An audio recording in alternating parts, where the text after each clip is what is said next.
Hi students, so this week in this lab for igneous rocks, you're going to be going through a viscosity experiment and then you will be identifying various igneous rocks.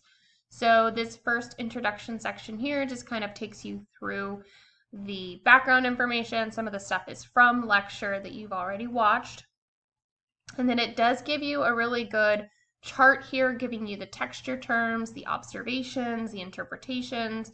And so what you're going to want to use this for is if you're looking at a particular texture, let's say we're looking at coarse grained here, or the other word for that is phaneritic.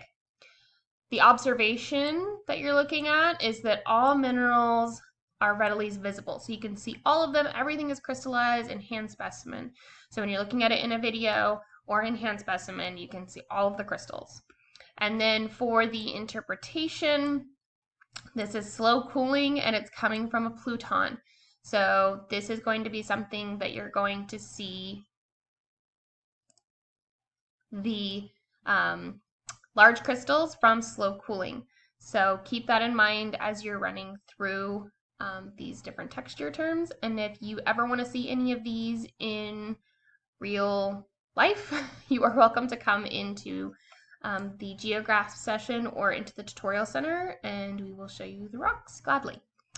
All right, so for the first part here, you're doing a viscosity experiment or watching me do a viscosity experiment where I use 3 liquids, honey, dish soap, and olive oil and run them down a plexiglass.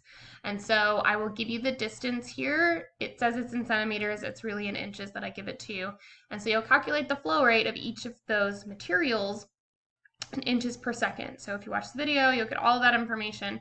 If you want to repeat this in different trials and try different things around the house, that will be really neat so that you can really visualize the different viscosities of different fluids. And so once you watch this video, you'll get the information to be able to calculate your flow rates for olive oil, dish soap, and honey. And then you'll answer the questions that follow about flow rate, how they differ, why they relate to the earth, and what this has to do with volcanoes. All right, and then part 2 is looking at igneous rocks. So here you have an igneous rock flowchart, which you can print, you can download, or you can just view it.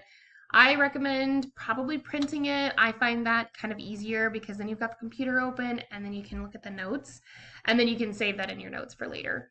But that's totally up to you. You can also do side by side if you've got a big enough computer screen.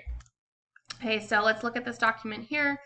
It has 2 pages to it. The first page has coarse grained and fine grained and glassy, and then the second page has your pyroclastics and your vesicular. And the pyroclastics are listed as coarse fragment and fine fragment.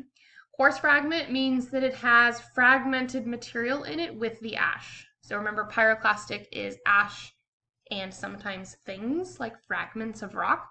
And so coarse fragments is going to be the ash with the fragments, and fine fragments is going to be mostly all ash.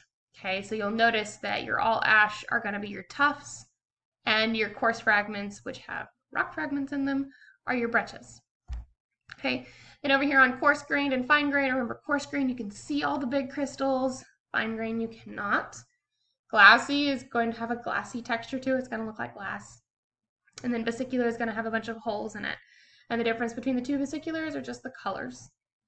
Obviously, the colors are controlled by their composition, but for identification purposes, because they usually don't have any minerals that you can see in hand specimen, you're just going to go off of color there. With the coarse grain, you're going to be able to identify some of the crystals, and I will point some things out for you to look at as I rotate the crystals for you, or the rocks for you. So keep that in mind. A couple of things: quartz will only be found in granite and rhyolite. Rhyolite is the fine grain, and granite is the coarse grain. So diorite, gabbro, andesite, basalt, peridotite, none of those have quartz in them. Okay, so it's very unique to those lighter colored rhyolite and granite. So I recommend reading through some of these. It will also ask you what the origin is. The origin of the rock is listed there. So for example, peridotite, it says plutonic mantle rock right there, and so you would click that answer. I know this is difficult doing it virtually, especially since you can't look at the rocks in hand specimen.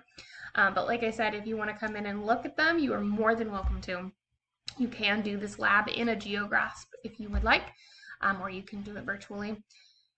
I recommend kind of going through everything in preview first because the videos you can watch before starting the quiz, and that way you kind of understand what you're being asked and what you're identifying.